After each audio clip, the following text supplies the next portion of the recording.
This brings us to our fake final segment of the night, and it is brought to you by ExpressVPN.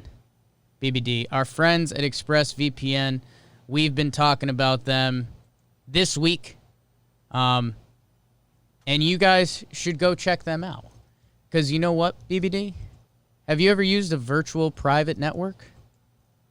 You should. You have. What'd you use it for? Games? Well, privacy? You know, blackout restrictions for baseball. Yeah.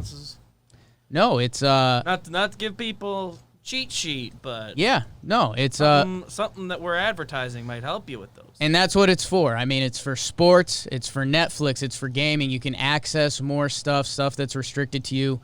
And ExpressVPN is the #1 virtual private network. Use it at your home. You can access different shows on Netflix. You can watch the sporting game that you can't watch. The sporting game. Are you watching the sporting game today? And most importantly, it's safe, secure, and private to you. Actually, I was telling my dude at my front desk of my building, he was like, I usually watch soccer games at the desk, but they just blocked him on the computer. I told him, bro, ExpressVPN, get it going. And when you get ExpressVPN now, you get 3 months free. 3 months free. ExpressVPN.com/JohnBoy to get yourself 3 months free. More content, safer content. ExpressVPN, go check them out. And again, that's ExpressVPN.com/JohnBoy. So we like them. Go check them out. Go check them out. You can use it. You can use it. BBD, this brings us to the brew of the night. The brew of the night. Hi, the Dario, the brew of the night. Didn't plan that, huh? Also in the Roosevelt studio. Don't think I said that. Maybe I'll do the Roosevelt's what we're watching tonight. Wearing all black today. I don't know. Guess I'm dressing up for a funeral, bro. See you later, Stros. BBD, my bro of the night is a weird mix of a bro and the bruh of the night. And I want to have a serious talk with the people, and I know a lot of you aren't here for that. My bro/bruh of the night is Jose Altuve. So a couple things. He has the bad season. He's clearly mentally a little torn up from everything. He comes into the playoffs. The first 2 games in Minnesota, he looks bad still. People are chewing him up. Since then, in the ALDS and the ALCS, he's getting on base at a 500 clip. Is a 1.3 OPS. He has 4 homers in his last 5 games. He's looking like Jose Altuve, the dude you don't want to pitch to. And that's really good. But that's not the story at all. Jose Altuve, his last 3 throws that he's had to make overhand to a teammate, he is now shorted and thrown away. And it's brutal because the Guriel one that kind of kicked things off, again, Guriel could have caught that pretty easily. It's a pretty easy pick. Mutual mistakes. Yeah, then there's another one at first that, he shorted it again. It's in a weird spot. Oh, no. And then there could have been, I forget it, I think there was a double play ball. He throws it to Correa, who's covering shortstop, and it's just not even close. Correa never really had a chance on it. And it's scary, man. A lot of people throwing around the Y word. And, I put out a silly tweet last night. I did it was going viral yesterday, and I try to keep up with the kids. But the Impractical Jokers meme tweets that are going around, that's like, all right, now, blah, blah, blah. And it's Altuve fielding, and I said, okay, now throw to one of your teammates.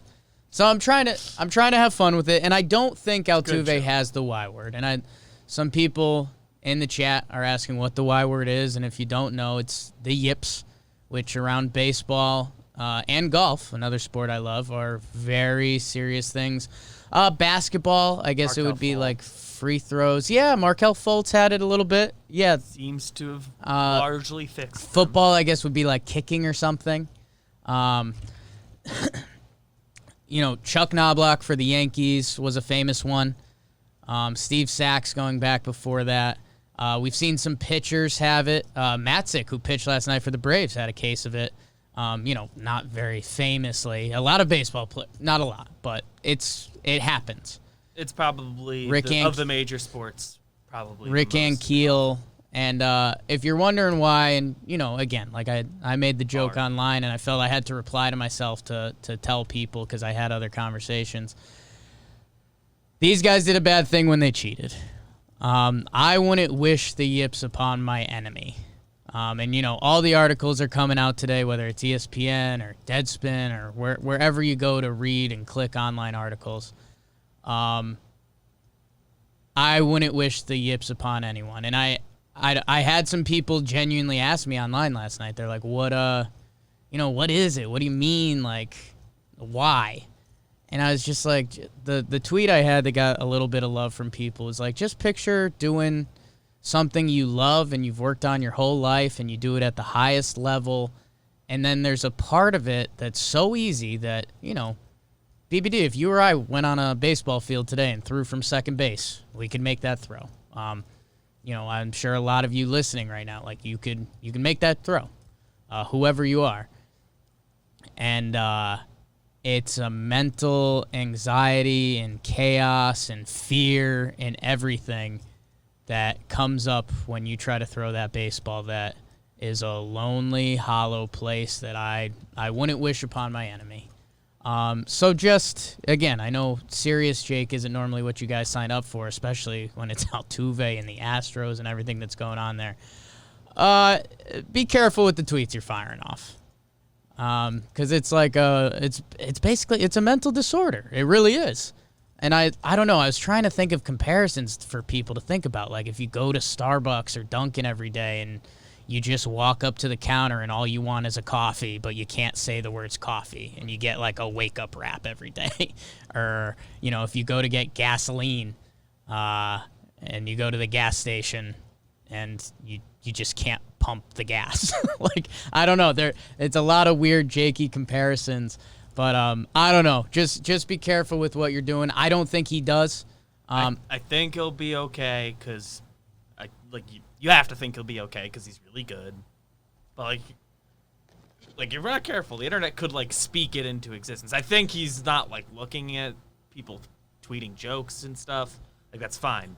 Man, and it's with Altuve specifically. With everything that happened with the Astros and everything that was weighing on him and the clear anxiety of that, I don't know, man. It's just one of those things that it's, you get older and you start, the phrase I use for it is you start thinking am I watching a 30 for 30?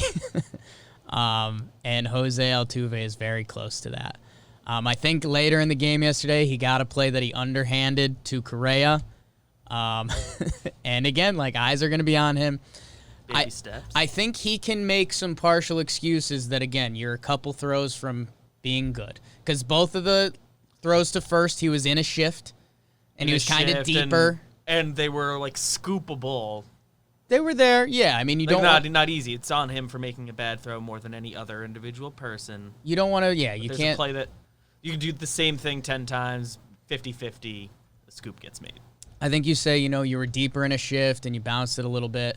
And then you were kind of trying to turn a fast play to Correa. Not the easiest play. He needs an easy one, and oh boy, I hope it is. Or maybe he needs a not routine one, because that was kind of the Knobloch thing for a while. Knobloch would make some nice plays, but then he'd get that chopper, and he'd be like, holy smokes, here we go. So Altuve's my bro for some really good performance at the plate and some very scary fielding performances. So that's my PSA, my bro of the night. BBD, what do you got?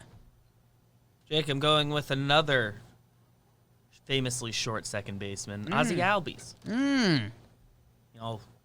Goes 3 for 4 last night, hits another homer. The thing with Melanson is just awesome. That's happened 2 days ago. Sack fly also, so productive in 4 of the 5 at-bats. Am I doing that math right? Sure. Just good stuff, playing second base, and he's weirdly a bonus piece there. He's part of the young core, obviously, but he's still probably not one of the first 3 names you mentioned if you're a casual baseball fan. I think like people know Yeah. Acuna. Acuna and Freddie come Freddie. first for sure, and then Probably 3. I this don't know. year Ozuna, yeah. But he's really good. Kind of living my dream as a short switch hitting second baseman. That's all I ever wanted to be. Couldn't switch hit or get to the big leagues at all. Yeah. So, but it's like kind Wow. of what I always wanted. I Yeah. ended up taller than that. But Little insight into BBD's video game creative player, the switch hitting second baseman. That's what it is. Yeah. 5'9". Yeah. Ozzie's awesome. We saw him at spring training, and he's 5'8", maybe. All the power in the world. Like Listed there. those dumb baseball things you hear where, like, the bat makes a different sound. It's Ozzie Albies. And, yeah, he's in BBD, it's a little bit of 20-20 in 60 games. Like, he got hurt. He didn't have the great performance because normally I think he hits 2-hole. But Freddie's been so special this year, and Ozzie kind of hasn't that. He's hitting 5th, which is kind of funny just looking at the different bodies and everything. You wonder if they do slide him up. In an ideal world, I think they go Ronnie, Ozzie, Freddie. But Freddie's been so good, I don't think you can mess with that. Like The MVP. And he keeps homering, too, so he could have been a bro of the night. It's a good one. And, yeah, man, Braves fans, you got to be excited. Like, those Albies going to Melanson twice, that feels really cool. They're going to have him there a long time. He's on that, like, very team-friendly extension. He's cool. Cool stuff. He's cool. Good bro of the night, BBD.